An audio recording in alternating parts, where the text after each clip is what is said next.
Pokari. Sedang bingung dan resah mau apa? Yuk dengerin Pokari. Assalamualaikum warahmatullahi wabarakatuh. Hai semuanya. Hai. Balik lagi di Pokari, podcast keluarga psikologi bertiga. Nah sekarang kita nggak cuma berdua ya. Oh ya, sebelumnya yang baru nonton Pokari kenalin dulu. Aku Janeta, aku Rara. Dan di sini kita nggak cuma berdua. Di episode kali ini kita ada Teteh dosen di psikologi Unisba juga yang bakal ngebahas tentang tema-tema yang bakal saya sebutkan. Kalau kalian mau tahu, tetap nonton sampai habis. Pokoknya ini materinya bakalan seru banget karena lagi relate nih sama yang lagi boomingnya sekarang, lagi up to date gitu. Oke, langsung aja kali ya kita ngobrol-ngobrol nih bareng sama Teh Yunita. Boleh Teh Yunita perkenalan dulu? Ya, Assalamualaikum warahmatullahi wabarakatuh. Waalaikumsalam. Kenalin nama saya Yunita. Terus apa ya? Saya dosen di Fakultas Psikologi Unisba. Sekarang lagi studi lanjut di UGM. Now saya lagi di Yogyakarta. Makanya kita via Zoom ya. Iya. Kita belum bisa langsung. Tapi nggak apa-apa. Makasih Rara dan Zaneta sebelumnya ya, saya udah diundang diajak Sama ngobrol-ngobrol. Teh. Soalnya menurut kita Teteh tuh paling cocok buat tema yang kita bahas sekarang. Betul. Langsung aja kali ya. Mudah-mudahan ya bisa menjelaskan lebih bagus. Mudah-mudahan. Bisa kok Teh, pasti bisa. Oke, tema yang sekarang kita bahas itu tentang berita yang lagi heboh nih Teh. Ya betul. Teteh tahu Reza Arab Octavian. Yap. Terus ada Mesin, ya lagi heboh gitu kan Teh. Beritanya tuh tentang mereka tuh selingkuh. Nah, kita mau tahu, kita bakal ngobrol-ngobrol selingkuh dari sisi psikologisnya tuh ada nggak sih gitu. Nah, menurut Teteh sendiri definisi selingkuh yang menurut psikologi itu gimana sih Teh? Oke, definisinya saya mulai dari yang KBBI dulu ya, Kamus Bahasa Indonesia. Jadi secara umum orang tuh ngomongnya kalau selingkuh tuh artinya tuh suka, bukan orang, tapi di KBBI, di Kamus Bahasa Indonesia tuh artinya tuh suka menyembunyikan sesuatu untuk kepentingan sendiri, nggak terus terang, nggak jujur, serong gitu ya, terus nyeleweng, suka menggelapkan uang, korup secara umum lah ya, gitu. Nah kalau di beberapa tokoh riset itu, walaupun mereka mungkin bukan psikolog ya, karena kalau kasus-kasus perselingkuhan atau kaji riset tentang selingkuh itu banyak multidisiplin gitu ya. Jadi nggak cuma psikologi aja yang ngomongin tentang selingkuh. Jadi secara umum tuh riset sosial humaniora tuh ngomongin tentang selingkuh gitu ya. Nah, satu tokoh si Zar ini menekankan kalau infidelity itu didefinisikan sebagai ketidaksetiaan atau ketidakpercayaan, kecurangan dalam relasi meskipun dia punya komitmen dengan pasangannya gitu ya. Jadi beberapa researcher atau beberapa peneliti itu sebenarnya merangkum dari beberapa riset itu bisa kita rangkum bahwa sebenarnya perselingkuhan itu intinya adalah kerahasiaan. Ada hubungan yang rahasia, terus adanya pengkhianatan yang dilakukan oleh individu yang sebenarnya dia punya komitmen sama pasangannya gitu. Jadi istilah selingkuh itu aja kalau di riset atau di penelitian itu banyak banget. Jadi ada unfaithfulness. Jadi kalau kalian searching di internet gitu nanti ada infidelity, extradiatic involvement, ada unfaithfulness atau ketidaksetiaan atau affair, hubungan gelap, ada juga cheating, curangan. Itu biasanya juga mengarah ke perselingkuhan gitu. Nanti ada beberapa terminologi lagi yang banyak gitu, tapi intinya tetap selingkuh gitu. Itu definisinya. Jadi ada dua kata kunci mungkinnya, relasi yang rahasia, terus pengkhianatan terhadap komitmen gitu. Lanjut. Terus kalau untuk perselingkuhan sendiri tuh ada jenis-jenisnya nggak sih Teh? Jadi kayak misalkan kita chattingan nih sama kita punya pasangan, tapi kita chattingan sama cowok lain gitu, itu termasuk selingkuh juga? Nah, Jadi beberapa tokoh itu mereka ada yang malah sampai susah banget ya bukan mengkategori derajat selingkuh itu adanya di mana gitu. Tapi ada yang tokoh juga membagi sebagian besar tokoh itu membagi dalam literatur tuh hampir sama ya, hampir sama. Ada yang membaginya menjadi dua, jadi perselingkuhan seksual atau emosional. Jadi kalau seksual itu dengan seks, jadi bisa dengan PSK, bisa dengan, jadi kalau lo nggak ada no hard feeling gitu ya, nggak pakai emosi, itu bisa seksual. Tapi ada yang lo nggak ngelakuin seksual, tapi secara keterikatan emosi kamu deket banget gitu. Nah itu ada yang tokoh tuh cuma dua, tapi kalau kita mau gabungin ada beberapa tokoh lagi yang juga nyebutinnya tuh sebenarnya jatuhnya jadi 4. Jadi ada perselingkuhan seksual, emosional, terus kombinasi ya seksual sama emosional, dan yang keempat itu online infidelity atau melalui internet gitu. Kalau pandemi kemarin kan kebanyakan tuh online infidelity. Ada beberapa pasangan yang saya bantu konsultasi juga itu ya awalnya online begitu. Jadi kalau derajat maksudnya kalau kamu udah melakukan kamu punya pasangan lalu kamu melakukan hubungan seksual dengan orang lain, bisa langsung dikatakan itu perselingkuhan seksual walaupun nggak punya perasaan emosional yang terikat dengan si orang itu gitu. Atau kamu tadi bilang aku chattingan nih sama orang lain tapi aku udah punya cowok misalnya gitu, itu udah bisa dibilang selingkuh nggak sih? Nah, perselingkuhan emosional ini dari beberapa riset terutama di Amerika yang mereka nge-survey ke ratusan mahasiswa gitu, itu diketahui kalau perselingkuhan emosional itu paling susah dicari indikasinya atau indikatornya gitu, paling samar-samar gitu. Yang tahu tuh cuma pelakunya gitu, karena yang paling ngerasain kamu tuh lebih ngerasa deketnya tuh sama siapa secara emosional, secara batin gitu sama siapa. Nah yang paling tahu kan orang itu sendiri kan. Jadi beneran nggak bisa kalau kamu bilang aku cuma chatan doang, nggak bisa dibilang, belum tentu itu nggak selingkuh gitu. Yang paling tahu tuh kamu, karena yang ngerasain feel emosinya berdebar-berdebarnya gitu itu tuh kamu gitu. Itu paling susah kalau perselingkuhan emosional tuh dideteksi. Kalau seksual tuh jelas. Berarti yang chattingan gitu juga bisa termasuk aja ya Teh, soalnya yang ngerasain juga ya, diri sendiri. Pelakunya. Pelakunya. Iya. Gitu. Gitu. Terus ini kan selingkuh nih Teh. Dan Allah ya. Oh iya. Ini kan selingkuh nih Teh. Gimana kalau kita udah punya hubungan tapi sama orang lain tetap ada emosi sama seksual itu, emosi atau seksual itu. Nah, kenapa sih hal itu tuh bisa terjadi gitu Teh? Padahal kita tahu kita udah punya pasangan. Ada nggak penjelasan dari sisi psikologis gitu? Oke. Di riset terbaru dia mereview puluhan jurnal gitu di 2019. Tadi saya ketemu bahwa ternyata mereka menemukan interaksi perselingkuhan itu terjadi karena adanya interaksi timbal balik yang kompleks dari berbagai faktor. Nah, faktor apa aja kak ini? Gitu.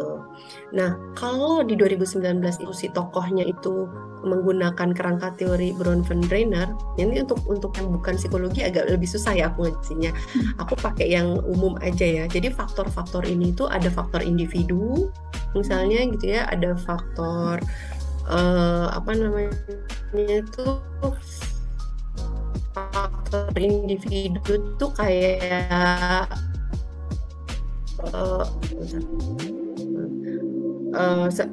sebelum faktor individu ada faktor pendidikan ya, terus faktor individu, terus faktor relasi, terus kemudian faktor konteks gitu ya. Ini yang di 2017, tapi nanti aku gabungin karena nggak jauh beda sama 2019. Jadi gimana dan ceritanya gitu. Misalnya kenapa ya Reza Arab bisa riset itu diketahui terjadinya itu lebih banyak karena interpersonal atau faktor individual tadi, kayak kepribadian, terus punya pengalaman selingkuh sebelumnya, penggunaan alkohol misalnya gitu ya, terus mereka sikap terhadap seksual gitu. Terus ada lagi tuh pengalaman masa lalu orang tuanya. Nah, ini yang aku mau bahas agak panjang ya. Jadi pengalaman masa lalu orang tua ini di beberapa bukan partisipan ya berarti ya, di beberapa klien yang pernah konsultasi ke saya ini juga ngaruh ternyata. Jadi pengalaman latar keluarganya dan orang tua itu juga bisa berdampak pada perselingkuhan dirinya gitu. Kok bisa ya terjadi? Ya bisa, karena itu adalah pola coping. Pola coping itu adalah cara. Coping itu adalah cara yang dilakukan untuk menyelesaikan masalah. Kalau dia sering melihat keluarganya, misalnya bapak ibunya juga selingkuh, misalnya gitu, dan itu dianggap biasa, misalnya gitu, berarti dia punya tadi sikapnya terhadap attitude-nya terhadap perselingkuhan secara personality, oh biasa aja gitu, ya udah dia ngelakuin hal itu. Kan beda dengan pasangannya yang punya latar belakang keluarga yang tidak seperti itu gitu.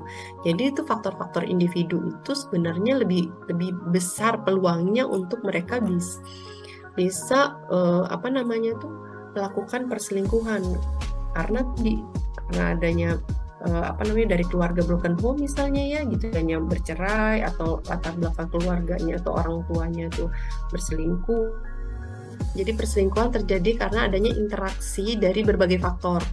Nah, ada faktor demografi itu kayak jenis kelamin gitu ya, terus kemudian apalagi ya, jenis kelamin, demografi, tempat tinggal misalnya ya. Terus kemudian ada faktor individu tuh kayak sifat-sifat saya dan ya, sikap terhadap perselingkuhan, terus kemudian pengalaman pernah berselingkuh atau enggak, terus karakteristik orang tua, pengalaman saya dan keluarga saya sebelumnya gitu kan, terus konsumsi alkohol, informasi tentang seksual gitu itu per individu ya, individu. Nah, terus kemudian ada lagi faktor, misalnya faktor relasi. Nah, beberapa tokoh bilang faktor relasi inilah yang paling banyak berpengaruh terhadap perselingkuhan. Kenapa faktor relasi? Karena itu berkaitan dengan bagaimana cara saya berinteraksi dengan pasangan saya. Gitu. Kalau individual tadi kan saya dan pasangan saya itu berbeda ya. Jadi ada karakteristik yang berbeda antara saya dan pasangan saya. Kalau faktor relasi itu bagaimana interaksi secara misalnya komunikasinya kayak gitu ya. Nah, faktor relasi ini ternyata bisa berkaitan juga atau berinteraksi dengan opportunity atau kesempatan yang terjadi atau konteks. Jadi kayak misalnya ada sosial media, terus banyaknya platform tentang bisa cari pacar online, misalnya gitu kan. Terus kemudian kehidupan sosial yang misalnya biasa, perselingkuhan itu dianggap biasa, misalnya kayak gitu. Jadi ada konteks di luar diri yang mendukung kita untuk membolehkan itu terjadi, atau misalnya kita berada di lingkungan yang teman-teman kita juga kayak gitu dan membolehkan value itu terjadi, misalnya kayak gitu. Jadi interaksi dari tadi personality-nya kita, individu dan karakteristik kita tadi berinteraksi dengan faktor relasi. Faktor relasi itu tadi yang ada kepuasan pernikahan misalnya, terus kemudian ada kepuasan seksual misalnya ada di situ, itu kan dengan partner ya gitu. Terus adanya komitmen gitu, itu di faktor relasi. Terus kemudian berinteraksi juga dengan tadi adanya konteks atau lingkungan sosial yang mendukung. Lingkungan sosial di sini kan nggak hanya cenderung ke dunia, bisa juga dunia maya, bisa juga kondisi atau lingkungan di luar diri kita gitu. Jadi kayak tadi misalnya tempat kita berada ternyata di daerah itu tuh biasa orang ngelakuin perselingkuhan gitu. Jadi itu menjadi sesuatu hal yang mendukung orang untuk melakukan perselingkuhan. Balik lagi, kenapa sih itu bisa terjadi? Nah, itu tadi interaksinya terlalu luas. Kalau kita mau ngomongin dari beberapa riset, beberapa peneliti bilang, oh yang paling kuat tuh faktor relasi. Kalau kamu nggak puas relasi kamu dengan pasangan kamu, maka kamu tuh mungkin banget bakal selingkuh gitu. Nah, kita akan rujuk nih, kalau tadi interaksinya terlalu luas, berbagai faktor itu berinteraksi sehingga berpeluang orang untuk melakukan perselingkuhan gitu. Terlalu luas, sekarang kita kerucutkan. Gimana sih dinamikanya gitu ya. Jadi ketika kamu, misalnya Rara sama Zanita punya pacar, terus berantem gitu ya, berantemnya kenapa? Misalnya Rara tuh lagi stres, ada kerjaan di kampus, terus atau masalah dalam keluarga gitu. Ini misalnya belum nikah misalnya. Terus curhat nih sama pasangan gitu. Terus pasangan tuh nggak menanggapi atau tidak merespon dengan baik. Nah, terus kemudian Rara merasa tidak puas dengan relasi itu gitu, karena harusnya tuh dibantu secara emosional, ditenangkan misalnya gitu ya. Jadi ada ketidakpuasan dalam sebuah relasi. Nah, ketidakpuasan dalam sebuah relasi yang diawali dari komunikasi yang nggak pas ini, itu akhirnya menimbulkan apa? Komunikasinya jadi terhambat. Jadi Rara males curhat lagi misalnya sama pasangan kalau ada apa-apa gitu. Terus jadi kayak diem-dieman karena nggak tahu, bingung karena curhat, merasa nggak ditanggap. Cowoknya juga ngerasa Raranya nggak mau ngedeketin atau kayak susah dideketin gitu ya. Nah, terus akhirnya kan sendiri-sendiri kan cari sesuatu, misalnya Rara cari teman lain karena kan kesepian tuh, misalnya nggak bisa cerita. Rara cari teman lain yang bisa mendengarkan curhatan Rara gitu kan, atau temennya bisa macam-macam, cari teman online, teman curhat yang mana di kampus, yang biasa sehari-hari Rara temuin gitu. Nah, dari kenyamanan tadi dan bisa berkomunikasi dengan orang lain di luar relasi yang udah kita bangun, padahal pada saat itu kita lagi dalam fase nggak baik-baik aja. Kebayang nggak? Jadi ada ketidakpuasan dalam relasi itu, dan muncullah kebutuhan atau adanya kebutuhan kita untuk bisa dihargai dari orang lain, ada kebutuhan kita untuk didengarkan oleh orang lain, dan itu kita peroleh dari orang lain, bukan dari pasangan kita sendiri saat itu. Nah, akhirnya terjadilah perselingkuhan. Cukup bayang?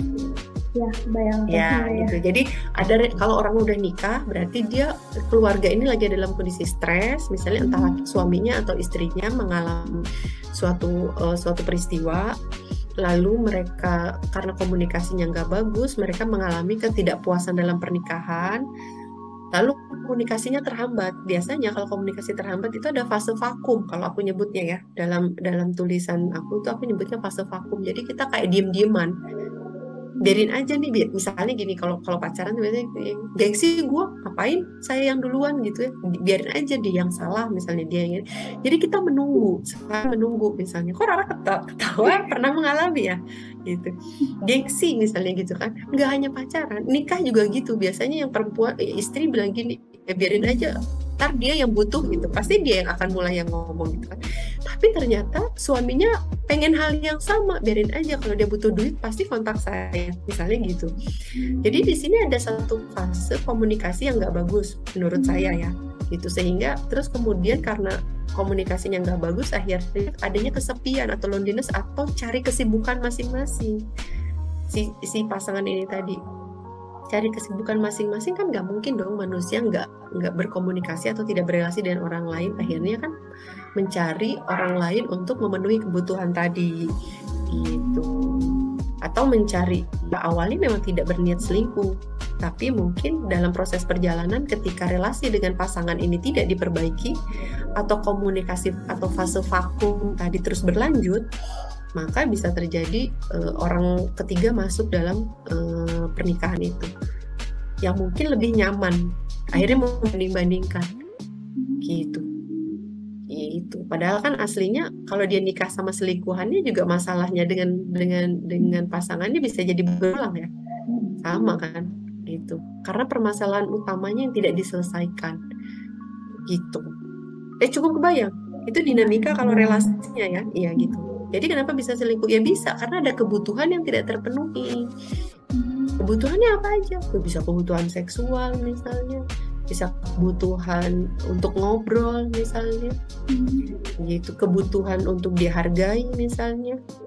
Disitulah masuk tadi yang faktor individual tadi. Jadi misalnya si suami suka butuhnya misalnya teman ngobrol, tapi istrinya adalah tipe orang yang tidak suka banyak ngobrol dan dia bukan tipe orang yang suka diskusi gitu. Jadi nggak nyambung kan.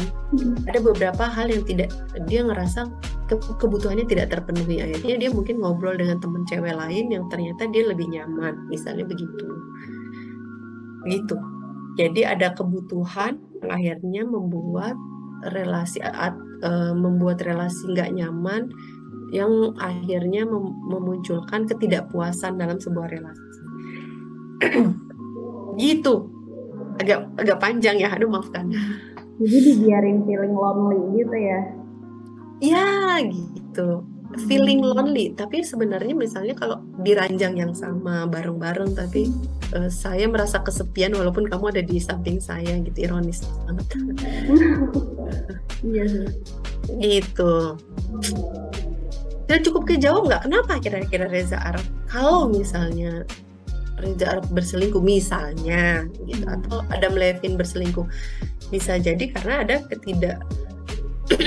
ada kebutuhan yang tidak terpenuhi, yang akhirnya ada ketidakpuasan dalam pernikahan. Rata-rata begitu ya, ada ketidakpuasan di relasi sebelumnya. Gitu.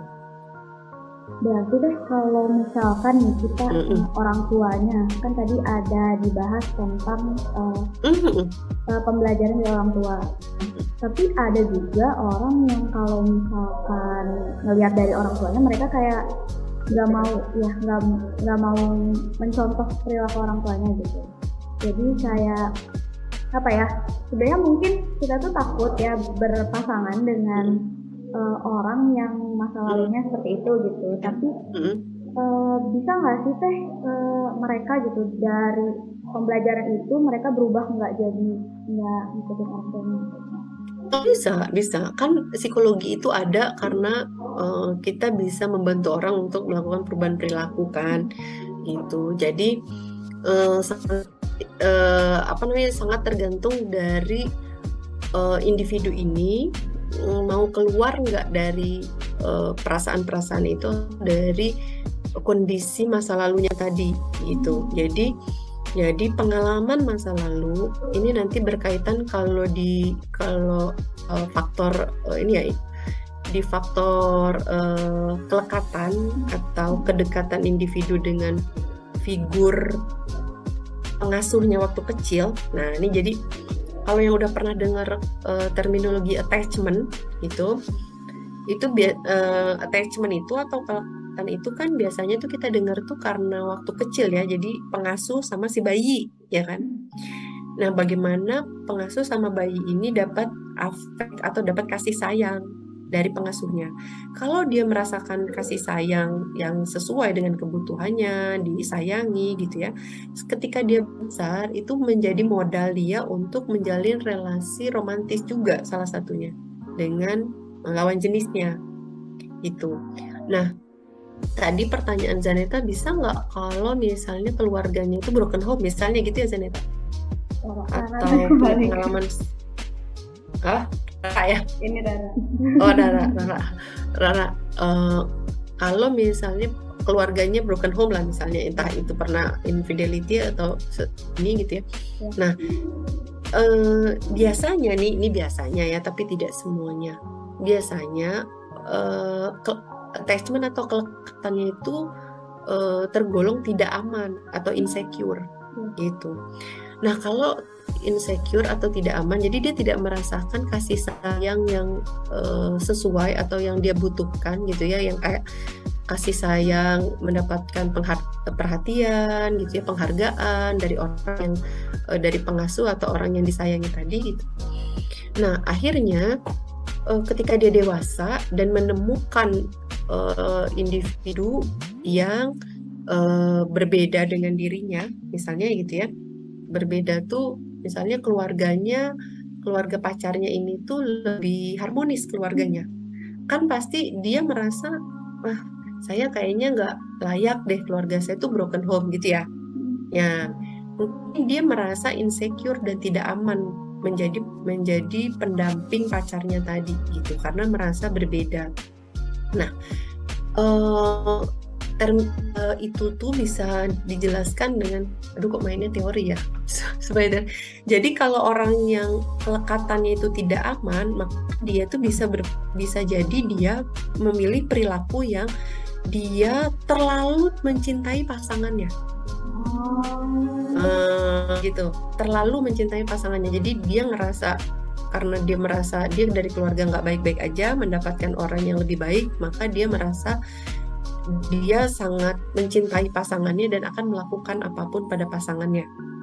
Nah, kalau pasangannya ini baik, maka mungkin akan jadi baik ya proses relasinya. Tapi kalau pasangannya ini nggak baik, maka dia bisa jadi mengalami KDRT. Karena dia akan melakukan apapun pada pasangannya. Kenapa dia mau melakukan apapun pada pasangannya? Karena dia merasa tidak mau kehilangan sumber afeksinya. Gitu. Karena dia nggak dapat dari keluarganya, karena keluarganya broken home, atau dia tidak mendapatkan apa kasih sayang yang seperti yang dia butuhkan. Gitu. Kebayang? Itu pertama, itu perilaku pertama. Perilaku kedua, dia bisa jadi nggak bisa mengkomunikasikan pada pasangannya kalau dia tuh sayang atau mencintai pasangannya. Jadi kayak tarik ulur. Kenapa Zaneta mengalami jadi tarik ulur, dan orang itu dibikin bingung, orang ini cinta apa enggak sih sama saya gitu. Karena dia nggak pernah memberikan sign yang jelas pada pasangannya, sehingga membuat pasangannya bingung dan akhirnya bisa jadi pasangannya berselingkuh. Karena apa? Karena dia mikirnya kalau dia terlalu menunjukkan ya, dia tuh khawatir dia khawatir ditinggalkan juga, tapi dengan cara yang lebih baik dia nggak terluka. Jadi dia nggak mau terlalu dalam terlibat dengan pacarnya. Kebayang nggak sih? Kebayang. Kalau misalnya saya bilang ke dia saya tuh jatuh cinta sama dia, sebenarnya kan saya tuh pengen banget nih deket sama dia. Tapi kalau saya deket banget sama pacar saya dan keluarganya, suatu hari dia ninggalin saya terluka banget. Jadi lebih baik saya menjaga diri untuk nggak terlalu deket sama dia, supaya saya juga nanti kalau putus sama dia itu saya nggak terlalu sakit. Bayang nggak? Kebayang. Nah kayak gitu. Biasanya pola itu terjadi gitu. Dan cukup banyak kalau yang KDRT tuh ya, yang kayak gitu, terutama kalau yang perempuan, anak bungsu dan dependent. Gitu, nggak punya kemampuan untuk mandiri, berkomunikasi dengan baik dan asertif, maka itu jadinya kekerasan, dating violence. Kalau pacaran itu dating violence biasanya gitu. Gitu deh. Gimana? Cukup jelas kah? Sangat jelas. Muter-muter, maaf ya. Apalagi nih pertanyaannya, ada lagi kah? Mulanya ya, gimana sih ciri-ciri orang selingkuh? Ciri selingkuh nih, kalau kita punya pacar nih ya, ada perubahan perilaku. Perubahan perilakunya kayak apa sih? Misalnya dulu dia kalau setiap hari chat kita, misalnya ngasih kabar, terus tiba-tiba misalnya udah seminggu 2 minggu berubah nih, kok dia jarang chat lagi, jarang nanya kabar misalnya gitu. Atau ada perubahan perilaku, misalnya kalau yang udah nikah tuh dia malah biasanya nggak pakai parfum, terus dia kok jadi sering pakai parfum misalnya gitu. Atau dia yang biasanya tuh nggak bawa helm cadangan jadi sering bawa helm cadangan misalnya kayak gitu. Perilakunya dia yang berubah, yang kita tahu itu bukan kebiasaan dia misalnya gitu ya. Nah terus abis itu untuk bisa tahu perubahan perilaku pasangan kita, yang pasti kita juga harus tahu dong dia itu seperti apa. Makanya kita harus peka, harus sadar banget perilaku pasangan kita itu gitu. Nah kalau yang perselingkuhan online, karena ini kasusnya banyak ya, dan saya ada beberapa yang konsultasi juga gitu. dan pernah nulis juga tentang ini. Jadi kalau yang di online tuh cenderung misalnya sering nutup chat room ketika pasangannya tuh ada di samping dia, atau misalnya nyembunyiin pakai password handphonenya misalnya kayak gitu ya. Terus sering ngehapus history chat gitu ya. Terus ngehapus interaksi di online gitu ya. Karena kan sekarang tuh nggak hanya di handphone ya, komputer gitu kan bisa macam-macam banyak lah ya. Terus misalnya dia tiba-tiba, kita datang tiba-tiba terus dia salah tingkah gitu ketika dia lagi ngerjain apa-apa, terus tiba-tiba misalnya lagi pegang handphone tuh handphonenya tiba-tiba ditutup misalnya kayak gitu. Jadi ada gerakan-gerakan atau perilaku-perilaku yang mencurigakan, karena kan tadi kita tahu perselingkuhan itu kan kata kuncinya 2 ya, relasinya rahasia, terus kemudian berkomitmen kayak gitu. Begitu. Kelihatan lah ya kalau orang selingkuh. Ya, biasanya kalau orang baik mah nanti ada petunjuk-petunjuknya. Dapat feeling. Dapat feeling. Oke, ada lagi kah? Nah, terus kan biasanya nih kalau yang selingkuh itu yang kita tahu gitu ya, banyak juga di sekitar kita. Yang selingkuh itu kebanyakan itu dari pihak laki-laki. Terus kenapa kalau misalkan yang kita udah tahu nih, misalkan pacar kita itu selingkuh, terus tiba-tiba mereka tuh malah jadi nyalahin kita, saya salah, saya ini gitu. Kamu sih kayak gini-gini. Nah, gitu. Ya, kenapa gitu. Malah kita yang disalahkan gitu. Oke, tadi yang laki-laki dulu ya banyaknya. Kalau dari riset memang secara demografi itu laki-laki yang lebih banyak melakukan perselingkuhan. Mungkin secara sejarah atau konteks itu dari zaman dulu tuh memang laki-laki yang ini ya, yang istrinya lebih banyak gitu ya, dan kemudian secara seksual juga laki-laki mungkin sampai usia usia yang lebih panjang itu masih bisa bereproduksi ya gitu secara seksual gitu dibandingkan perempuan yang lebih pendek masanya gitu ya. Jadi mungkin seperti itu. Terus kemudian juga kultur gitu. Jadi kayak beberapa kultur mungkin lebih membolehkan atau bukan membolehkan ya. Jadi lebih ya menerima kalau yang berselingkuh itu laki-laki dibandingkan perempuan kayak gitu. Jadi konteks juga mempengaruhi gitu. Terus kemudian laki-laki yang berselingkuh, tapi terus misalnya bukan laki-laki aja, misalnya ini ada pasangan berselingkuh terus tiba-tiba dia kayak playing victim tadi ya Rara ya. Iya. Gitu. Misalnya saya yang selingkuh terus tiba-tiba saya nih menyalahkan pasangan saya gitu. Saya selingkuh tuh gara-gara kamu enggak ngasih perhatian ke aku, makanya aku selingkuh gitu.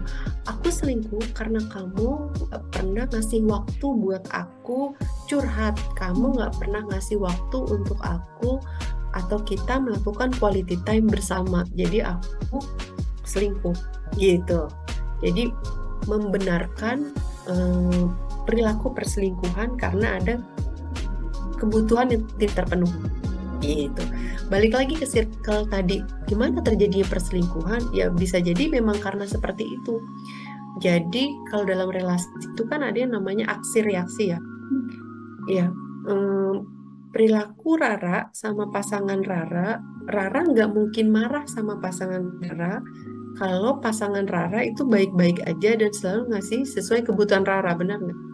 Nah, tapi akan jadi beda kalau ada kebutuhan yang tidak terpenuhi tadi gitu ya, terus akhirnya dia merasa tidak puas. Tapi ada orang yang kebutuhannya merasa tidak terpenuhi tapi dia tetap bersyukur dan tetap merasa puas. Nah itu beda ya gitu ya. Jadi karena kita komitmen nih, kita dalam pernikahan yang sama gitu ya, kita namanya pernikahan pasti ada permasalahan kita selesain bareng-bareng, kita nggak keluar atau nggak cari orang lain, karena perselingkuhan itu melanggar komitmen gitu ya gitu. Jadi bisa banget dia playing victim atau melakukan menyatakan bahwa pasangannya yang menimbulkan atau menjadi faktor penyebab dia berselingkuh gitu. Tapi bukan berarti itu alasan satu-satunya. Yang harus diperbaiki adalah relasi mereka tadi. Jadi kalau misalnya mereka punya masalah, komunikasiin sebelum berkomunikasi dengan orang lain gitu. Ini ada satu cerita ya, emang ini kisah nyata. Ada klien saya tuh gini, dia tahu ketahuan suaminya berselingkuh, tapi sebelum dia menikah dengan suaminya, dia udah tahu kalau suaminya ini sering main cewek gitu, karena dulu temenan. Nah, bukan salahnya ya, mungkin ya harusnya dihindari ketika mereka ada masalah, si suaminya ini berselingkuh, si perempuan ini ngomong sama keluarganya gitu, keluarga ya bapak ibunya gitu. Nah, kalau udah ngomong ke keluarganya, keluarga besarnya, maka ada perilaku yang berbeda kan, karena relasi keluarga besar kan gitu. Jadi suaminya seolah-olah disalahkan lah.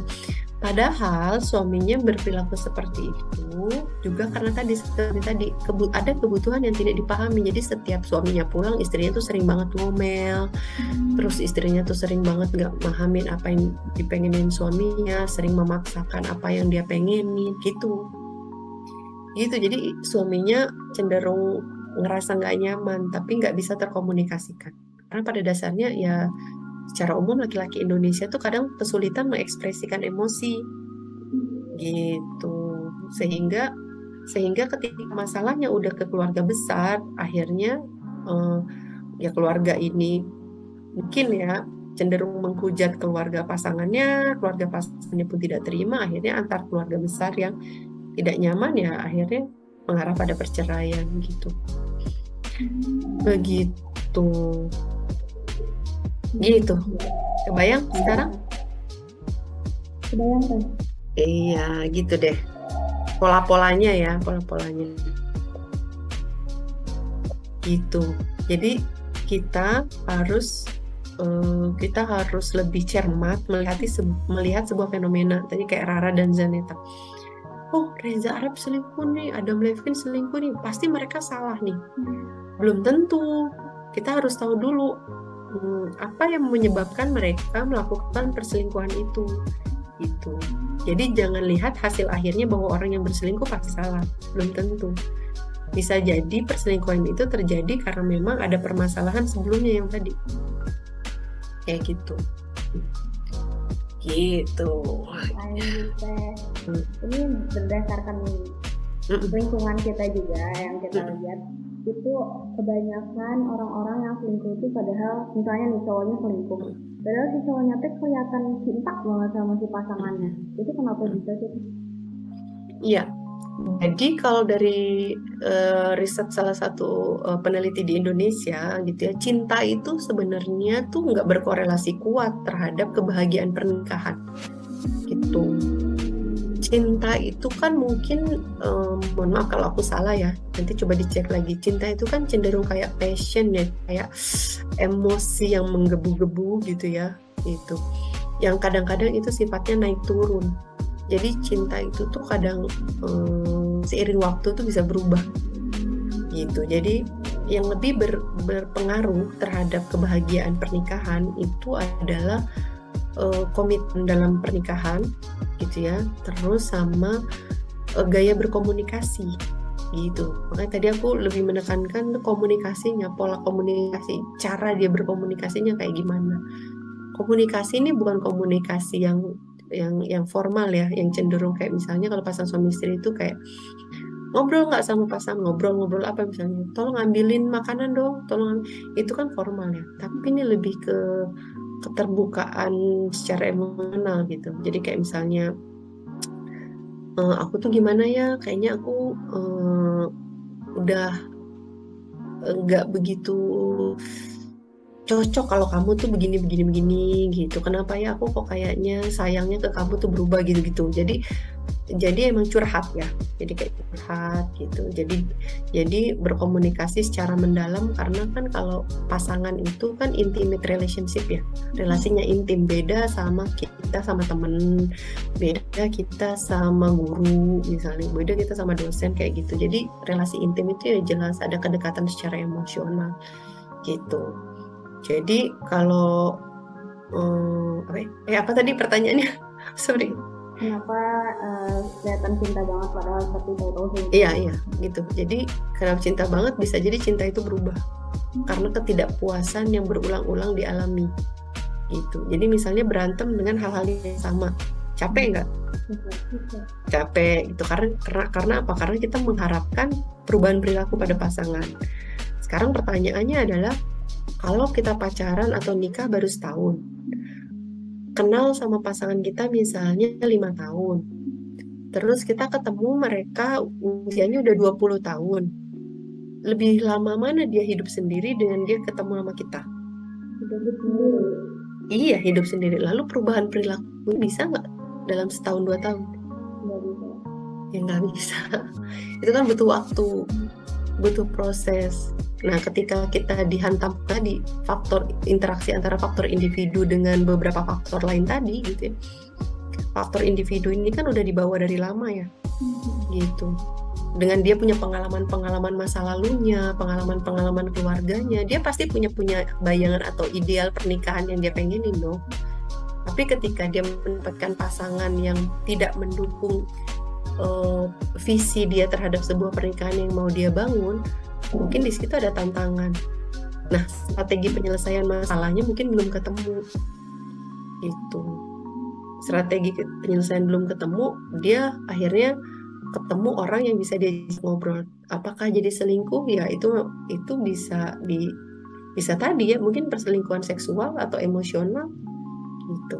Tapi apakah dia balik lagi komitmen pada pasangannya yang sebelumnya? Nah, ini tadi ya, kita nanti ke judul yang khilaf atau enggak ya.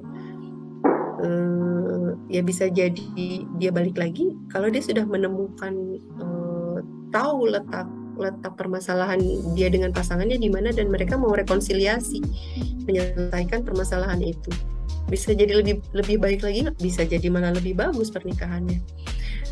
Bisa jadi cerai nggak? Bisa jadi lebih cerai kalau misalnya nggak selesai tadi masalahnya, sama-sama mau mempertahankan value masing-masing, nggak ada yang mau ngalah. Itu karena relasi itu kan pada dasarnya adalah toleransi. Kita tidak menjadi orang yang berubah. Misalnya Rara sama Zaneta nggak jadi orang lain ketika nikah sama pasangan atau punya pacar. Tetap jadi Rara, tetap jadi Zaneta, tapi punya toleransi terhadap perilaku pasangan. Itu kita diskusiin. Kalau ini aku nggak cocok, kalau gini gimana? Oke, bisa jalan. Kalau gini gimana? Aku nggak setuju kalau kamu gini-gini. Kalau gini gimana? Gitu. Jadi semacam kayak deep talk gitu ya, Teh? Deep talk, ya. Hati ke hati ngobrol. Ngobrol, betul. Tanpa saling menjatuhkan ya. Jadi kadang-kala itu nggak jadi baik-baiknya karena yang laki-lakinya udah nyesel nih dia selingkuh misalnya. Yang perempuannya selalu mengungkit-ungkit masalah itu dan tidak move on atau nggak move ke depan untuk melihat apa yang mereka bisa dapatkan kalau mereka bisa rekonsiliasi. Gitu. Nah, terus itu kan kalau orang yang misalnya udah selingkuh, pasti mereka tuh ngelakuin selingkuh lagi dong. Biasanya kayak gitu dari banyaknya yang kita tahu cerita teman gitu. Terus kan udah rekonsiliasi itu berarti nggak mempan ya begini.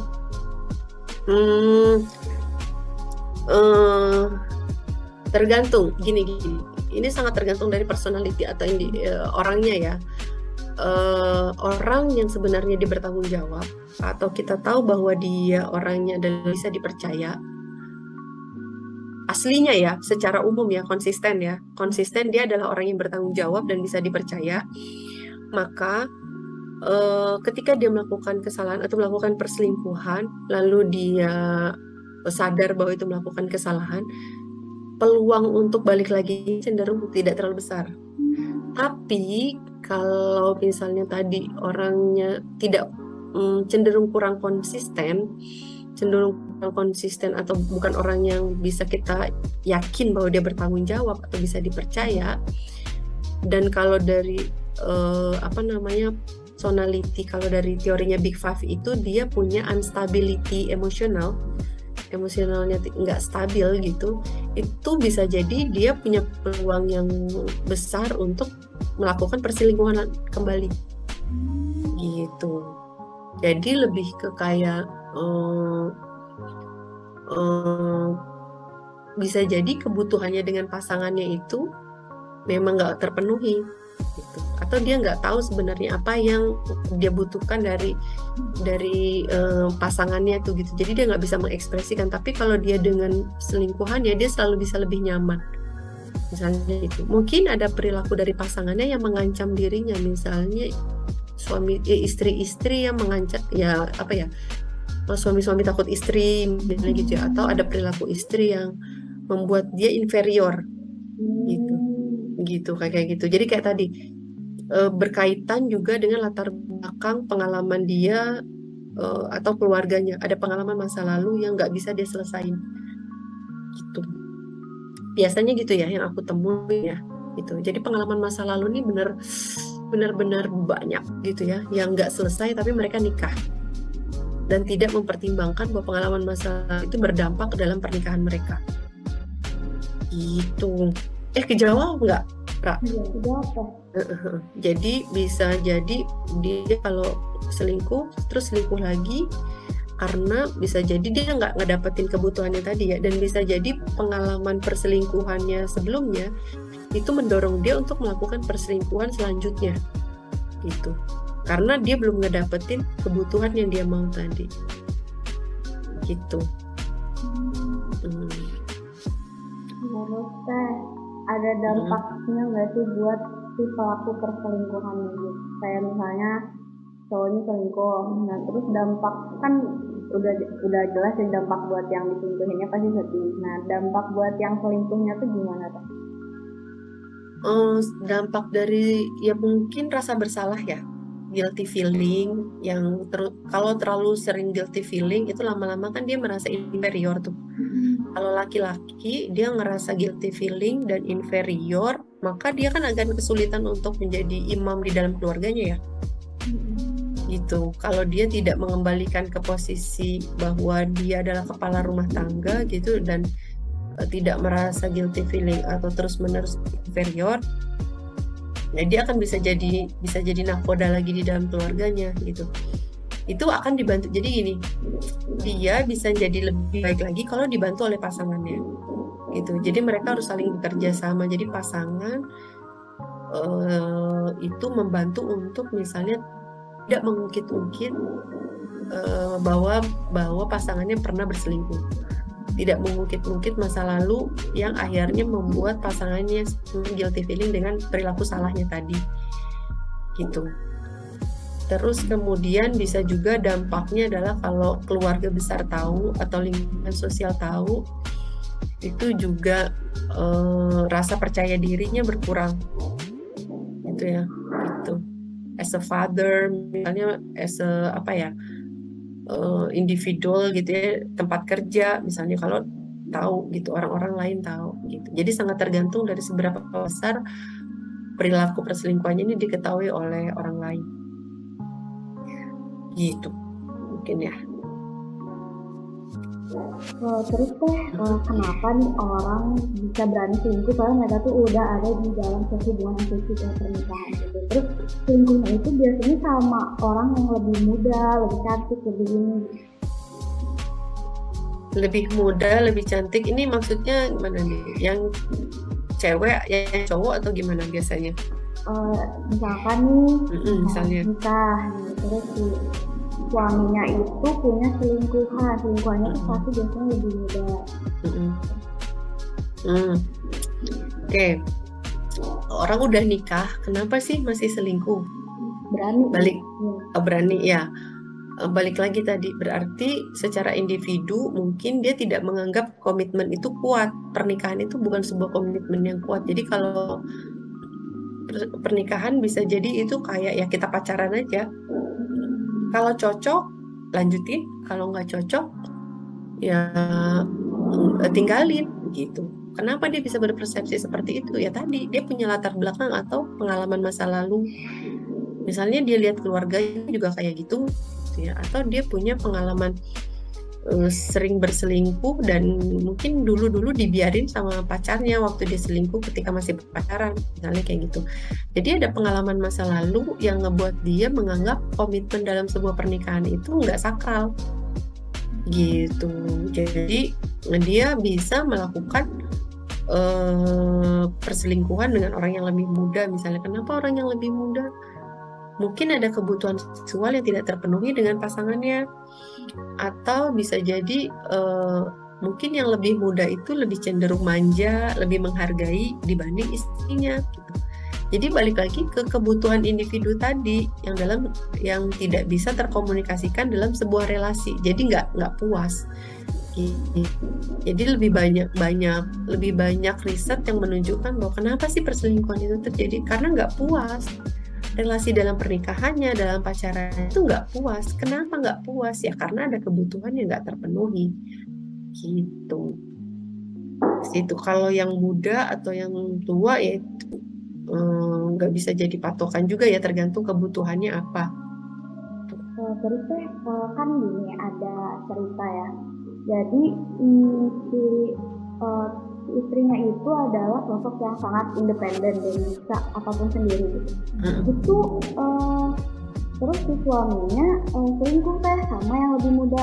Nah itu ada hubungannya nggak sih sama harga diri laki-lakinya gitu? Jadi mungkin ada apa ya kayak laki-laki tuh mungkin sosok yang pengen dihormatin, ya betul. Itu kalau misalkan kita ya balik lagi dia merasa inferior gitu. Ya. Jadi itu juga bisa jadi alasan. Oh bisa. Jadi kan tadi ya, ketidakpuasan pernikahan itu bisa lebih banyak dikatakan terjadi karena relasi yang nggak saling memuaskan tadi ya gitu. Jadi misalnya si laki-laki punya kebutuhan, dia dihargai, dihormati, dipuja-puja ya. Seingat aku tuh ada di buku 5 cara menghindari infidelity kalau nggak salah ya, dulu aku pernah baca itu. Jadi laki-laki sama perempuan tuh punya kebutuhan yang berbeda. Kalau perempuan itu lebih cenderung dia tuh disayang, terus abis itu mendapatkan perhatian, jadi misalnya ditelepon misalnya gitu ya. Tapi kalau laki-laki itu cenderung dipuja-puja, cenderung dihargain gitu ya. Nah kalau misalnya tadi laki-laki ini kan dia sebagai kepala rumah tangga, tapi misalnya istrinya nih nggak pernah nih mau minta tolong sama dia karena selalu bisa ngerasa sendiri gitu. Nah laki-laki kan mungkin ada kebutuhan untuk dibutuhkan oleh pasangannya ya gitu. Dia bisa membantu, dia jadi hero gitu buat pasangannya kayak gitu. Tapi pasangannya tidak menangkap bahwa itu kebutuhan dari suaminya. Karena setiap orang itu beda-beda ya kebutuhannya. Kita harus tahu betul gitu kebutuhannya, karena ini berinteraksi juga dengan bagaimana dia dibesarin di keluarganya. Kebutuhan-kebutuhan ini tadi gitu ya. Gimana dia dibesarin di keluarganya, bagaimana dia berinteraksi dengan lingkungannya sebelum ketemu dengan kita. Gitu. Jadi kebutuhan ini benar-benar harus kita diskusiin. Kamu maunya apa? Sebagai suami kamu tuh butuhnya apa? Maunya seperti apa dalam relasi ini gitu. Jadi saling ada komunikasi gitu ya. Jadi kenapa suaminya jadi yang lebih muda? Karena yang lebih muda lebih banyak minta tolong gitu. Sayang, tolong bantuin aku ini dong. Nah, dia ngerasa dibutuhkan gitu. Tapi istrinya nggak menunjukkan itu. Gitu. Jadi bisa terjadi dia lebih senang atau bahagia atau merasa puas dalam relasi yang kebutuhannya terpenuhi gitu. Selanjutnya ini misalnya hubungannya udah nikah lagi, terus misalnya suami atau istrinya itu selingkuh, terus mereka udah punya anak, ada dampaknya nggak sih buat si anaknya tuh gimana? Dampak buat anaknya, oke. Dampak buat anaknya itu kayak tadi ya, lingkaran setan ya malah ya. Faktor yang bisa mempengaruhi orang berselingkuh salah satunya adalah parents, pengalaman orang tua gitu ya. Nah ketika dia jadi anak, dia melihat orang tuanya begitu, berarti bisa jadi pengalaman ini menjadi bentuk penyelesaian masalah si anak ketika dia juga punya masalah yang mirip dengan orang tuanya. Kenapa dia memilih cara itu? Karena itu mungkin dia belajar dari lingkungan itu. Dia nggak punya lingkungan lain tempat dia belajar, misalnya gitu. Jadi ada orang yang misalnya keluarganya broken home, terus kemudian tapi dia ketemu teman-teman yang baik, dia ketemu keluarga besar yang baik, yang menuntun dia ke arah yang lebih baik gitu. Dia mungkin nggak jadi broken home yang negatif, yang jelek perilakunya gitu ya, jadi anak bermasalah, ya belum tentu gitu. Karena dia ketemu lingkungan lain yang juga bisa membantu dia menjadi lebih optimal perilakunya. Nah, kalau ibu bapaknya tadi selingkuh, terus anaknya bisa jadi perilakunya bisa jadi dua, bisa jadi dia milih jadi pelaku perselingkuhan juga. Yang kedua, dia membenci perselingkuhan dan akhirnya dia memilih untuk menghindari bagaimana caranya supaya dia bisa baik-baik aja dengan pasangannya dengan cara belajar. Itu akhirnya dia lebih banyak belajar, cari tahu gimana caranya supaya keluarga yang dia bangun nggak kayak keluarga sebelumnya gitu. Tapi pasangan ini harus tahu bahwa dia punya pengalaman kayak gitu, karena bisa jadi karena dia saking pengen menjaga supaya keluarganya, supaya dia tidak melakukan perselingkuhan, bisa jadi dia terlalu protektif pada pasangannya. Yang tadi loh, yang attachment tadi ya, dia bisa terlalu protektif dengan pasangannya, atau dia tidak ekspresif menunjukkan rasa sayangnya pada pasangannya. Karena keluarga yang broken home tadi atau yang bermasalah tadi bisa cenderung atau lebih besar punya peluang untuk kelekatan pada anaknya itu nggak aman atau insecure gitu. Cukup kejawab? Ya, kejawab Pak. Terus kalau selingkuh itu berarti bisa dihindari nggak sih Pak? Bisa dihindari ya. Ya bisa, kalau kita mengetahui dari cara mencari ya, mungkin ya, cara mencari pasangan gitu ya. Kita kenal dulu keluarganya, bagaimana dia dibesarkan, bagaimana konsistensi perilakunya sehari-hari dari dulu sampai sekarang kayak gitu ya. Ya bisa kita hindarin gitu dengan misalnya, oh ini orangnya komitmennya baik kayak gitu ya. Terus kemudian kita sebagai perempuan yang mencari memilih laki-laki misalnya ya, untuk ini laki-laki nggak selingkuh misalnya gitu, yang kayak gitu tadi step by stepnya. Terus kemudian kita ikutin konsep pranikah misalnya, kita belajar untuk lihat bolongnya kalau kita nikah sama dia, kira-kira kita punya kerentanan di mana, peluang-peluang untuk kita berkonflik itu adanya di mana gitu. Itu minimal udah kita bisa prediksi, walaupun nanti permasalahan dalam pernikahan kita nggak pernah tahu ya gitu. Misalnya setelah menikah kita nggak tahu bahwa ternyata kita nggak bisa punya anak misalnya kayak gitu. Nah itu kan nggak bisa kita prediksi ya kayak gitu, tapi bisa kita pikirkan kalau kita punya masalah ini, kira-kira cara penyelesaian yang akan diambil oleh pasangan saya seperti apa. Itu. Jadi cenderung memilih orang dari cara dia berpikir dan bagaimana dia menyelesaikan masalah. Gitu salah satunya. Tapi kalau diri kita sendiri untuk bisa menjaga supaya kita nggak selingkuh, ya berarti kita belajar untuk menguatkan emosi ya. Gitu, emosinya tadi kan dari hasil riset itu orang yang intensi untuk melakukan perselingkuhan ada orang yang unstabil emosinya. Berarti kita harus belajar untuk tetap berusaha gimana sih supaya kondisi emosi saya itu cenderung stabil, konsisten melakukan segala sesuatu. Berarti kan larinya di mana, kontrol. Jadi kalau ada cowok ganteng gitu ya yang datang dan hadir menghampiri gitu ya, kita masih punya pasangan gitu dan kita punya masalah, lebih baik kita selesaikan dulu masalah kita sama pasangan kita begitu. Jadi kita harus mengontrol diri kita untuk tidak terpengaruh oleh orang di luar relasi kita kalau kita lagi ada masalah kayak gitu. Kayak gitu ya. Mm-mm. Mau nanya lagi. Mm-mm. Terus Pengalaman pribadi jangan-jangan. ini kan kalau jadi selingkuhan tuh kita tahu kan, misalnya kita tahu gitu kalau kita tuh jadi selingkuhan, tapi kenapa sih orang itu tuh tetap mau gitu jadi selingkuhan? Oke. Kenapa dia tetap mau jadi selingkuhan? Nah, aku tanya kamu, pernah jadi selingkuhan? Enggak pernah. Ya, menurut kamu kira-kira kenapa? Kenapa dia mau jadi selingkuhan? Si perempuan itu apa yang dia dapetin? Mungkin dari sisi selingkuhannya si orang itu juga merasa sama si cowok orang ini terpenuhi. Bisa ya. Nah, ini tadi ini bisa juga dari risetnya mahasiswaku dan tentang single woman married man syndrome gitu ya. Jadi ya waktu itu ini cerita sedikit. Jadi risetnya itu di salah satu karaoke di Kota Bandung. Ya, partisipannya itu pemandu lagu. Nah, pemandu lagu yang berhubungan dengan laki-laki yang udah pada menikah dan mereka tetap ingin mempertahankan relasinya gitu.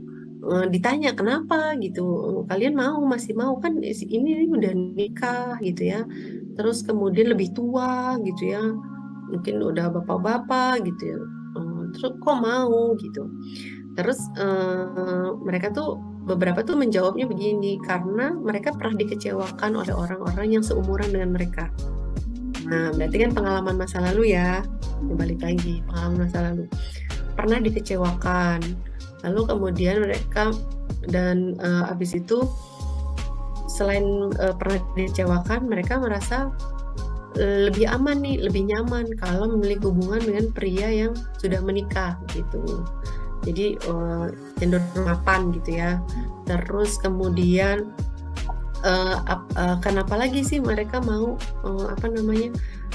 tetap mempertahankan, karena bisa si pasangan ini tuh udah deket sama keluarga yang si perempuannya juga gitu. Jadi udah kenal gitu dan kemudian udah terbiasa, gimana ya, udah terbiasa tuh udah sering. Kamu kalau misalnya pacaran 12 tahun ya, terus putus, aneh nggak? Aneh, karena udah biasa. Tapi apakah itu cinta, nggak tahu juga. Jadi karena udah biasa aja, jadi kayak nggak bisa lepas, gitu. Ya, jadi karena mereka udah terbiasa dan pertemuan mereka sering dengan si dengan si laki-laki yang udah menikah ini, intensitasnya makin sering, sudah terlibat aktivitas seksual juga gitu ya. Jadi mereka terus sehari-harinya bersama-sama dengan teman-teman pemandu lagu yang juga melakukan hal yang sama gitu. Jadi banyak banget faktor yang mendukung mereka untuk tetap mempertahankan dan kebutuhannya itu terpenuhi. Biasanya kan suka mungkin dikasih materi gitu, dapetin kasih sayang juga gitu. Dan mereka tuh kalau yang laki-laki ini ditelepon sama istrinya itu lebih cenderung memaklumi. Kenapa? Karena udah tahu dari awal dia udah punya pasangan. Jadi ya udahlah ya gitu. Jadi toleransinya tuh lebih besar. Gitu. Contohnya gini. Kenapa orangnya nikah beda agama biasanya? Ini risetnya, tapi udah bertahun-tahun ya, udah mungkin 10 tahun yang lalu ya. Lebih, mahasiswa saya tuh ada yang neliti, ternyata orang yang beda agama ternyata mereka tuh lebih puas dalam pernikahannya. Kenapa gitu? Oh, ternyata dari awal mereka tuh udah tahu kalau mereka tuh beda. Mereka tuh beda gitu loh. Jadi karena dari awal mereka tahu mereka beda, atau mereka udah tahu nih kalau yang ini kan mereka udah tahu kalau pacar saya tuh udah punya istri, jadi saya udah membangun toleransi itu, saya nggak akan ngomel-ngomel tentang itu dan saya menerima dia apa adanya gitu dan saya memaafkan dia bla bla bla gitu. Jadi hubungannya tuh kan nggak banyak ribut ya, karena toleransinya besar itu. Jadi kayak yang orang beda agama, mereka tahu mereka beda secara agama, jadi ribut tentang agama itu enggak lagi. Karena apa? Karena dari awal udah tahu mereka beda gitu. Jadi saya tuh pernah nulis di Kompas ya kalau nggak salah tentang sebelum nikah, memang kalian tuh harusnya membuat mindset bahwa kalian tuh akan nikah sama orang yang beda.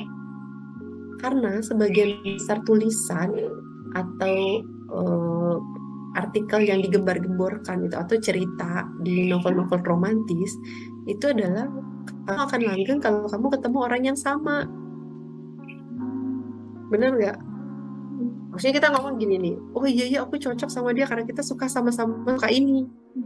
Oh iya aku cocok, ya satu frekuensi, aku tuh cocok sama dia karena, tapi orang nggak pernah bermindset bahwa dia sebenarnya nikah atau pacaran sama orang yang berbeda. Kalau dari awal mindsetnya pacar gue nih beda, maka saya harus membuat toleransi yang cukup lebar sehingga saya bisa melakukan penyesuaian dalam perilakunya karena dia beda dengan saya.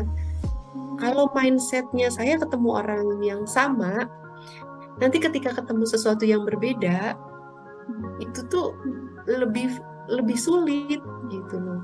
Goncangannya tuh lebih besar gitu. Karena mindsetnya nggak dibuat untuk ketemu orang yang beda gitu. Beberapa begitu. Gitu. Itu ya ngobrol seru banget. Iya, jadi pengalaman mana ya? Pengalaman Rara dan Saneta. Banyak yang relate gitu. Iya, jadi pengalaman masa lalu tuh ya dari tadi kayaknya kita nggak pernah lepas gitu ya. Jadi kalau mau nikah atau mau ya menikah sebenarnya ya, tolong permasalahan di masa lalunya itu mungkin diselesaikan dulu. Gitu. Jadi kayak, ini satu menurut saya ini penting ya. Ini juga kisah nyata. Jadi ada seorang istri yang dia dari keluarga broken home gitu ya dan sering melihat pola perilaku ibunya kalau misalnya berantem sama bapaknya itu cenderung ngomongnya itu ya udah ceraiin aja aku gitu ya. Jadi nggak menganggap komitmen itu sakral, jadi lebih ke kalau ada masalah ceraiin. Nah, untungnya ketemu suaminya yang mungkin orangnya baik gitu ya dan dia memahami pengalaman si istrinya ini. Tapi akhir-akhir ya bisa jadi orang capek juga, bener nggak? Iya gitu. Capek juga karena apa? Karena setiap masalah selalu istrinya ngambek dan minta cerai. Ketika misalnya nih suaminya lagi nggak dalam kondisi emosi yang bagus, dia bisa mengiyakan kan? Gitu. Jadi memang perlu berhati-hati ketika kita punya pasangan yang emosinya nggak stabil atau punya masa lalu yang belum selesai. Jadi kan harusnya kalau kita punya masa lalu itu ya mungkin itu keluarga saya aja, tapi saya belajar untuk nggak kayak gitu. Jangan sampai apa yang udah kita alami di masa lalu itu pengalaman itu tuh berdampak pada tuntutan kita pada pasangan gitu. Kalau gitu kan berarti kita menuntut pasangan itu tuh selalu ngerti kita kan, dan kita nggak belajar untuk ngerti pasangan kita karena kita selalu ngomong bahwa kan saya dari keluarga broken home, kan saya dari ini. Jadi kita melegalkan atau melabeling diri kita, padahal psikologi itu kan mengajarkan kita untuk tidak melabel diri sendiri, tapi kita belajar untuk fokus ke depan, mempelajari berbagai hal untuk menjadi lebih baik gitu ke depan gitu. Jadi kita harus keluar dari label-label itu karena setiap orang punya peluang untuk jadi lebih baik. Kayak tadi misalnya Adam Levine misalnya selingkuh, bisa nggak dia jadiin sama? Oh bisa gitu. Misalnya gitu ya, Rara pernah selingkuh berkali-kali misalnya, bisa nggak dia berubah? Ya bisa gitu, tapi susah misalnya gitu. Tergantung kan kondisinya, lingkungannya, faktor pendukungnya, support sistemnya gitu. Begitu. Jadi kalau ada yang punya masalah di masa lalu atau punya keluarga yang mungkin perjalanan kehidupannya nggak bagus di masa lalu atau keluarganya nggak bagus, sebelum nikah lebih baik mungkin konsultasi dulu gitu. Konsultasi ke psikolog supaya nanti dia tidak menuntut atau penyesuaiannya dengan pasangannya itu lebih smooth gitu ya, lebih mudah karena udah tahu apa namanya tuh kira-kira resikonya tuh ada di mana aja. Resikonya ada di mana aja gitu. Bisa jadi kayak misalnya ini ada juga nih yang konsultasi kemarin, cowok keluarganya ya gitu broken home juga, dia nggak mau dia membangun keluarga akan jadi seperti keluarga dia dan keluarga bapak ibunya. Akhirnya dia sangat menjaga istrinya, dia masih calon istri, sangat menjaga calon istrinya sampai dia tuh cenderung mengarahkan terlalu protektif mungkin, sehingga si calon istri ini nggak bebas untuk mengekspresikan apa yang dia mau gitu, karena si laki-laki ini terlalu menjaga gitu. Udah baiknya gini aja, supaya gini harus gini aja, gini aja. Aku tahu kalau nggak gini nanti begini gitu. Karena dia jadi overprotective. Kenapa overprotective? Karena dia khawatir kalau dia nggak menjaga keluarganya ini dengan baik akan terjadi seperti keluarga bapak dan ibunya gitu. Makanya dia sangat menjaga, tapi kan dia nggak mencoba memahami apa yang dirasakan pasangannya. Itu makanya tadi aku bilang relasi romantis itu adalah aksi reaksi bentuknya. Playing victim, bisa jadi disebut playing victim karena dia selingkuh karena tidak mendapatkan kepuasan, misalnya kayak gitu. Istrinya terlalu dominan karena suaminya terlalu lembek, misalnya kayak gitu. Jadi atau istrinya nggak mau berkomunikasi dengan suaminya karena suaminya nggak mau membuka pembicaraan atau terlalu diam, misalnya gitu, nggak ekspresif. Itu ya mainnya di area itu aja, jadi aksi reaksi. Kalau A maka B berdampak pada A kayak gitu. Jadi kalau Rara selingkuh, kenapa ya, misalnya gitu? Oh bisa jadi pacarnya nggak memberikan apa yang dia mau, misalnya gitu. Begitu. Cukup. Ya, pertanyaan terakhir nih. Oke. Nyambung lagi ke judul kita. Jadi menurut Teteh, selingkuh itu penyakit atau hilang? Tergantung kalau aku lihat ya. Kalau tergantung. Jadi kalau misalnya dia melakukan perselingkuhannya itu 1 kali dan bisa kita dijelaskan proses terjadi perselingkuhannya seperti apa, apakah karena ketidakpuasan dalam relasi pernikahan atau dalam relasi berpacaran atau datingnya gitu ya, lalu dia tidak melakukan perilaku itu kembali, bisa jadi itu hilaf dan dia dimaafkan oleh pasangannya dan dia juga tidak melakukannya kembali. Tapi kalau penyakit, saya belum baca literatur bahwa infidelity itu adalah sebuah gangguan ya, gangguan jiwa atau misalnya penyakit gitu.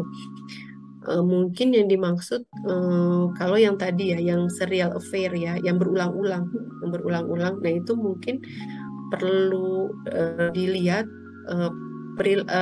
pola perilaku affair-nya atau berulang-ulangnya karena apa, kebutuhan apa yang tidak dipenuhi oleh pasangan aslinya gitu, permasalahan apa yang terjadi sampai perilaku perselingkuhan berulang itu terjadi. Apakah bisa jadi karena lingkungan tadi, kayak berada di konteks atau bersama dengan orang-orang yang melakukan hal itu dan hal itu dianggap sebagai sesuatu yang biasa gitu. Nah itu juga bisa jadi gitu, karena tadi interaksi, ada faktor individu yang emosinya tidak stabil, lalu kemudian berada di lingkungan sosial yang melakukan hal yang sama, lalu ada peluang opportunity atau kesempatan untuk melakukan infidelity kayak chat platform online yang membuka untuk perselingkuhan, terus kemudian sosial media yang cukup besar bisa berpeluang untuk kita bisa kenal banyak orang tanpa kita tahu kayak gitu. Itu interaksinya cukup banyak. Jadi gitu. Setelah aku sama Teteh ngobrol, bisa aku simpulin kalau selingkuh itu nggak bisa mandang dari satu sisi langsung nyalahin juga ya. Kita juga harus ngobrol dulu sama pasangannya, ini kayak gimana sih, kenapa bisa kan kayak gitu. Jadi kalau mau hubungannya awet dan ini ya banyak terbuka ya Teh ya. Komunikasi penting, highlight ya guys. Komunikasi benar. Komunikasi itu ada keterampilannya. Jadi komunikasi itu bisa dipelajari gitu. Jadi pelajari komunikasi intim dengan pasangan gitu. Jadi memang ada khusus untuk komunikasi pasang suami istri atau komunikasi dengan orang yang ya, dekat gitu ya. Itu memang ada keterampilannya tuh berbeda. Begitu, dan itu bisa dipelajari, dan kita kadang-kadang nggak tahu kalau mau menikah tuh ada ilmunya. Gitu deh. Jadi Ya. banyak banget ya Teh yang kita pelajarin hari ini, apalagi kayak apa ya, pasangan itu kan penting juga ya buat kedepannya gitu. Sudut pandang kita jadi lebih luas ya. Ya, karena kita jangan melihat dari hasil akhirnya ya. Iya, hasil akhirnya kan adalah perilakunya, tapi yang kita lihat adalah dinamika atau proses terjadinya. Nah, orang psikologi kan harus selalu berpikirnya seperti itu gitu, bahwa ada sebuah peristiwa yang terjadi di balik sebuah perilaku yang terjadi. Gitu. Dia nggak mungkin tiba-tiba muncul atau perilaku itu ujuk-ujuk gitu datangnya gitu. Jadi ada sebuah dinamika besar di belakang perilaku itu. Gitu. Oke, jadi gimana? Reza Arab selingkuh atau enggak? Itu nggak bisa kita langsung simpulin ya. Iya. Karena ya yang tahu hubungan mereka kan mereka sendiri. Betul. Jadi biarlah menjadi urusan mereka. Iya, betul gitu. Sip. Begitu. Ada lagi kah atau gimana? Kata-kata atau apa gimana? Oke. Terima kasih banyak ya Teh, udah Sama-sama. membagi ilmu-ilmu ke kita. Makasih juga udah jadi narasumber buat Pokari. Teteh semangat terus, sukses terus menjalani Amin. Terima kasih juga buat teman-teman yang udah dengar sampai akhir. Semoga dapat ilmu-ilmu baru yang bermanfaat. Terus pantengin lah Pokari ya, karena kita juga bakal ngebahas yang lebih seru lagi sama teman-teman lain. Semoga udah dengar Pokari ini pandangan kalian itu jadi lebih terbuka dan kalian juga dapat banyak ilmu tentang hal ini gitu. Jadi pokoknya kalian harus nonton sampai habis supaya kalian bisa paham nih, selingkuh itu belum tentu salah satu orangnya gitu. Jadi bisa jadi komunikasinya yang kurang baik ini kan tadi, terus udah gitu ya banyak terbuka lah sama pasangan. Emang nggak bisa langsung ke hasil akhirnya kita ngejudge gitu. Oke, makasih banyak ya Teh, udah sama-sama. Mungkin kita tutup sampai sini aja. Sekali lagi terima kasih. Assalamualaikum warahmatullahi wabarakatuh. Waalaikumsalam warahmatullahi wabarakatuh.